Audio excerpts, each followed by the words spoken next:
Hey fans, me Aaron for New Comics Now. Got a big stack. I'm kind of under the weather. I got like some con flu from probably Megacon. I threw up everywhere. It was awesome. But I had a blast. The DC Roadshow was great. Somebody gave Dan DiDio a whole lot of good things to say. He had, I'm not giving him credit for the ideas, but I liked what he had to say, and it was a fun little interaction, and I'm excited about what's coming. I'm excited about that Future's End stuff. And wow, I got my Guy Gardner shirt. This was, when I saw this, I was like, shut up and take my money. I bet like 13-year-old me just would have died in this shirt. I'd be like, oh my God. But anyway, I got it from Superhero Stuff. They were great. I got a few shirts from my guys. And let's dig into these comics. Silver Surfer #1 is the biggest deal. It's Dan Slott, who you know from Superior Spider-Man. And it's Mike Allred from everything. Madman, FF, from Ecstatics. Look at this though. Like, this is just Mobius looking craziness. I liked it. It has humor. It's kind of like Doctor Who, but the TARDIS is the surfboard, and he has his companion, and he's just a power cosmic instead of a Time Lord. I could see maybe some traditional old school Silver Surfer fans might be like, oh, I'm not sure about that. This feels like a different tone. But I mean, in the 90s, sure, Infinity Gauntlet was great, but it was kind of morose. It kind of like sat on a surfboard and just like pondered Hamlet. It was just kind of like all this navel gazing and soul searching. I want to have some kind of fun with Silver Surfer, so it was a great book. I enjoyed it. Hang on, it's going to be all over the place. I'm excited. Iron Patriot #1 by Aless Scott, who is a friend of the store. I have the variant cover 1/50 because Diamond Comics shorted me like the equivalent of a whole box of comics this week. Like, if I'm not talking about something, it might be because I haven't read it because they shorted me it. But I've already read Iron Patriot because Aless was here, and I have that variant, which is kind of cool. But I enjoyed it. I like that he's Iron Patriot. I like that Rhodey has this role as domestic here within the U.S. borders, not a war machine doing dirty deeds for the U.S., overseas, but he's doing good stuff for our citizens here at home, because there's a lot that needs to be done. We have deteriorating infrastructure. We have all kinds of crazy stuff. Have you been to Detroit or Baltimore? It's crazy. So anyway, it also had some cool like House of Cards kind of Frank Underwood little maneuvering behind the scenes of, well, these people approved of the Iron Patriot and approved of funding and all that, but now they have to pull it, and just these little backroom deals. I enjoyed it. And I like the fact that it's Iron Patriot.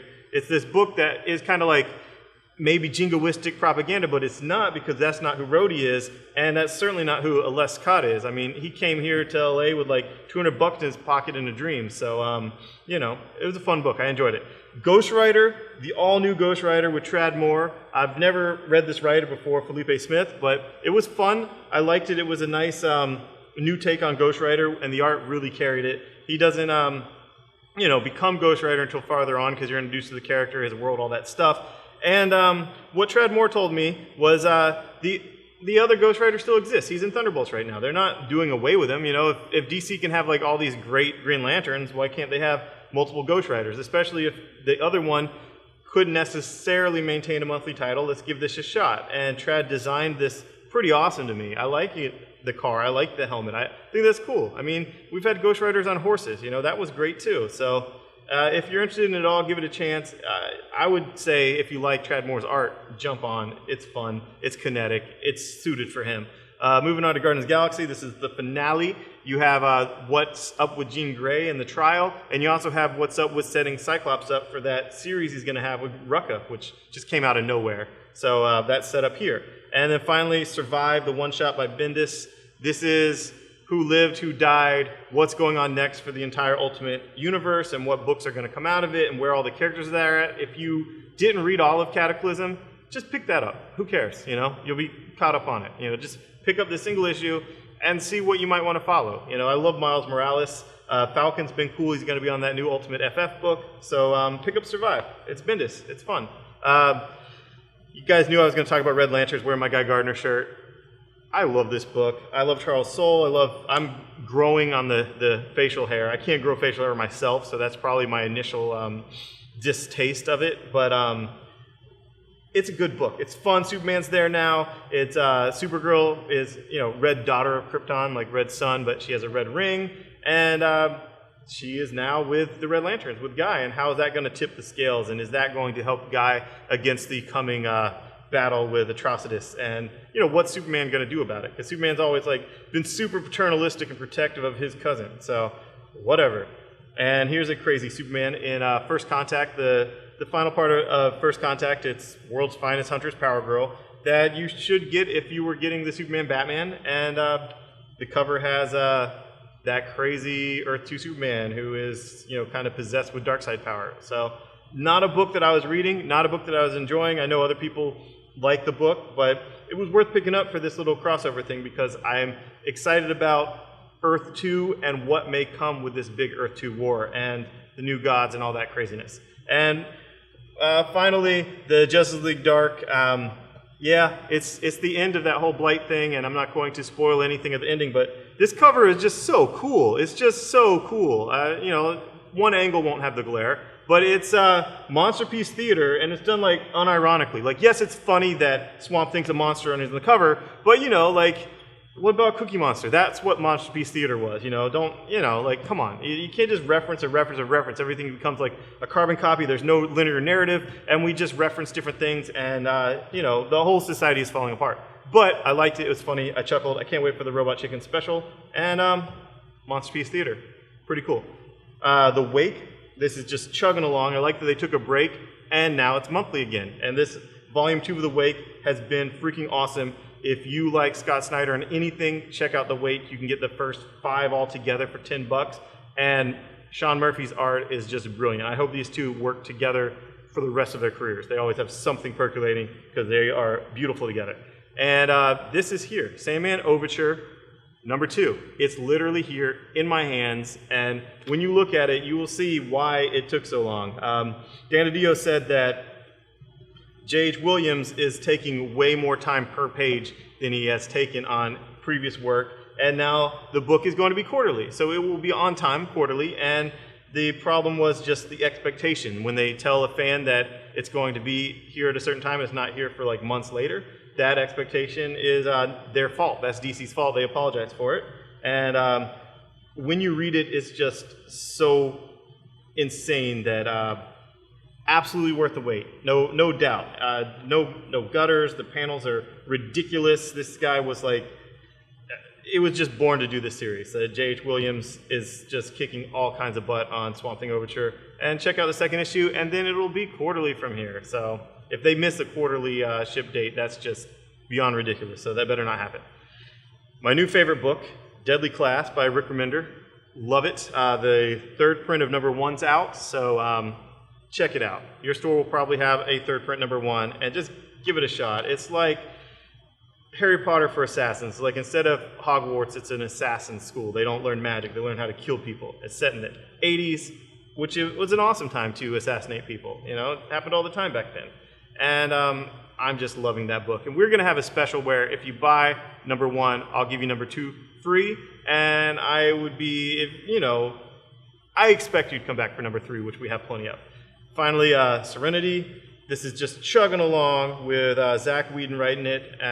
I got this cover. Diamond didn't send me the other cover, but I got this cover, and I'm enjoying it. Leaves on the Wind. I love Firefly. The movie was cool. This is how I get more. I love comics. It's awesome. Walking Dead, All Out War. Crazy stuff happens this issue. You saw, if you're reading it, the Rick cliffhanger from last issue. That's pretty much resolved this issue. That's basically all I'm going to say. People live, people die, and it's ridiculous. It's All Out War, The Warring Dead. Real Heroes. This is one of those weird books that people want me to cover. It's Image, and it's Hitch. You guys love Hitch from probably all the way back to The Authority. He did some Ultimate runs with Mark Miller, and just brilliant artist. And this is him writing and drawing it in his own sub-imprint called The Hitch Factory. And it's a cool premise. It's a cool concept. It's these real heroes. They're actors that play heroes in superhero movies, and then some big craziness happens where the world needs real heroes, and it's them. They get to become the real heroes. So it's kind of like this fantasy, wish fulfillment, reality TV type of meta thing that, because a lot of times superhero fans get kind of crazy with who gets cast as the actors of these characters we love, because this is how they exist in our life, not just on the printed page or whatever. And what if they actually became those characters, where they actually had some of that? And yes, I know this has been done before with like that Star Trek parody and all that stuff. I understand it's not a truly original idea. I never said it was, but it was kind of fun and it's great art. So if you like his art, give it a chance.